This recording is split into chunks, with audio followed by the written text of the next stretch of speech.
Ah, looks like it's working. Yes, I'm having a real cigarette. I wasn't going to do that in front of you people because, there's always some jackass nag. No, I'm not smoking again. I'm not smoking real cigarettes again.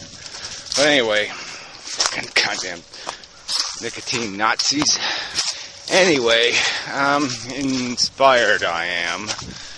Has been making videos on the Bloggerdome site and posting whatever, documentaries, maybe, I don't know what they are, I'm not watching all of them, anyway, and she has some theories of her own, her videos are almost, well, they are kind of unwatchable, she just, I don't know what her game is, I don't know why she's doing this shit, she basically has a breakdown on YouTube, and then just goes about business like it never happened, arrogant and mouthy as ever. And what kind of response from people? I don't want to deal with it. Thank you very much. Enough crazy in my life, in my own little head. I don't need your added fun and games. But anyway, and she posts these YouTube videos, embeds on my site, and that's a formidable act. But why are they got ads on them? You don't have enough subscribers to justify putting ads in your videos. Why don't you wait until you have an audience and then put ads on your videos if you have to? But at least wait. But you can't do anything about them when they're an embedded YouTube video. You can't click on them. You can't knock them down. You can't get rid of them. So, I don't like it. Yeah. The point of the website is for sort of original content, not YouTube content, migrated, indexed even. Indexes can be created without a website. You don't need a website to do that. So the purpose of the site is to encourage migration off of YouTube, not to to provide audience for YouTube videos. So anyway, you're really just not getting the game I'm playing here, the method to my madness. Are you going to quote that? So anyway, I'll play her other videos where she's demanding a response, where she misparaphrases everything I say, strawmans me with non-quotes, when she made up. Anyway, the subject I want to get to is democracy, but she doesn't understand this thing at all. But it's just typical. I did 15 minutes research on the subject, and I have a couple of quotes from some big names. There, I've done my job. I understand the system. You're not going to become an auto mechanic by doing, an hour and a half's worth of research on the internet. You're not going to become,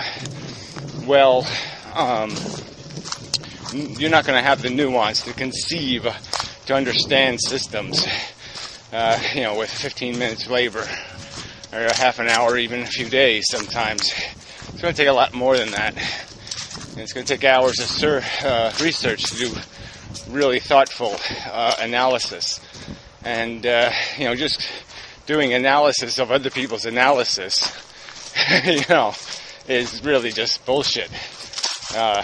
George said this, and then Fred said that about George, and then George said back to Fred. I mean, we really don't need commentators on the event. If the commentators aren't going to be able to put any of that into a context and say, this is where George had it wrong, this is where Fred had it wrong, and this is why, because I'm going to explain how the system works. So, anyway, the argument I'm going to make to you is that, if you can't say something pretty direct, explicit, and something that you can argue from a position of understanding, not from a position of I can mimic what some other people have said, I can spout some cliches, then you're really not adding to the conversation. You're just making noise.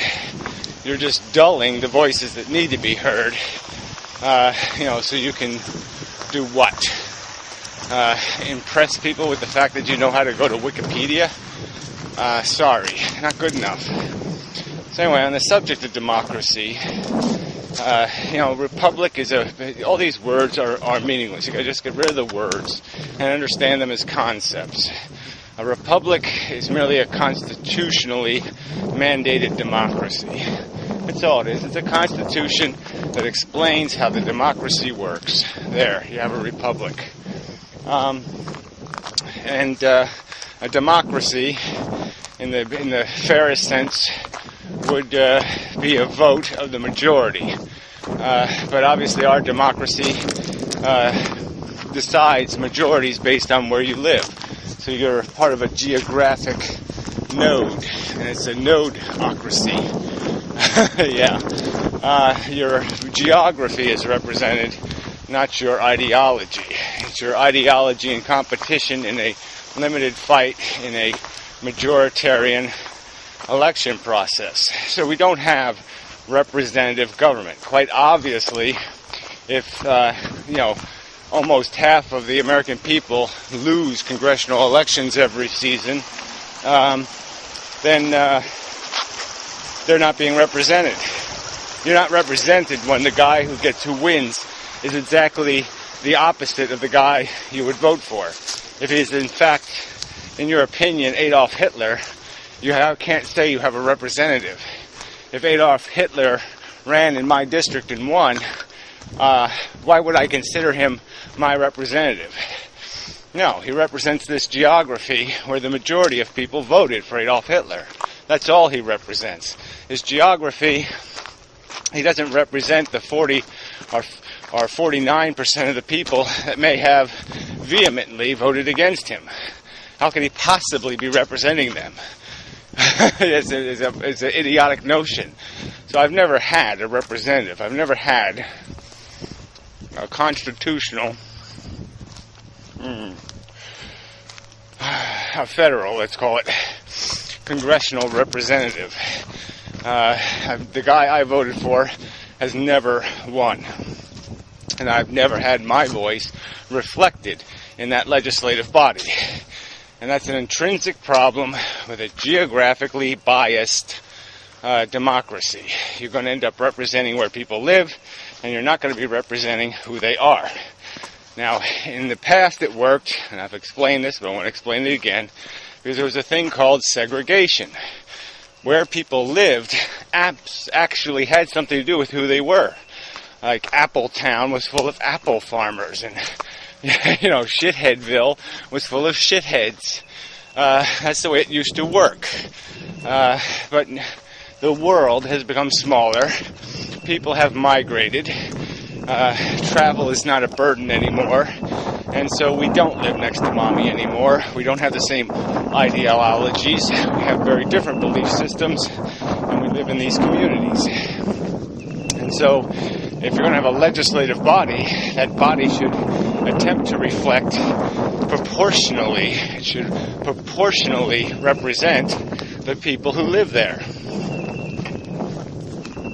And the majority should still have the bulk of the power. They should have the most representatives, but the minority should all have their representative. So the racist should have a representative, and the tree hugger should have a representative, and the cigarette smoker should have a representative.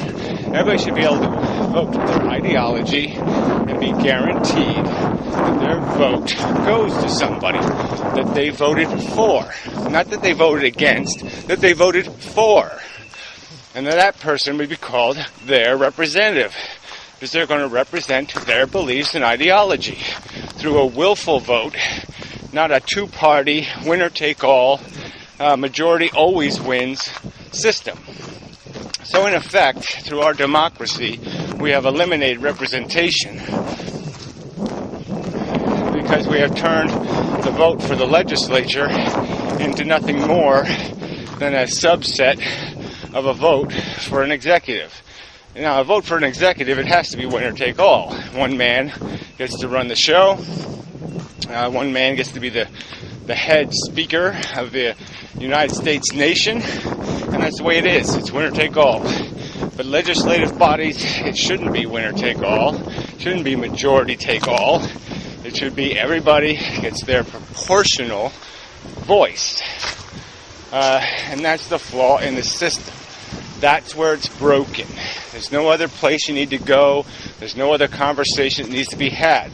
The problem with our democracy is the people aren't represented. Okay, the majority is represented, and that's all. The common denominator, pop culture, baby-kissing asshole is represented. Everybody else is out of fucking luck. And that's, intrinsically, if your democracy isn't doing representation, then it's fail. If your democracy is just, let's vote for a dictator, then it's fail.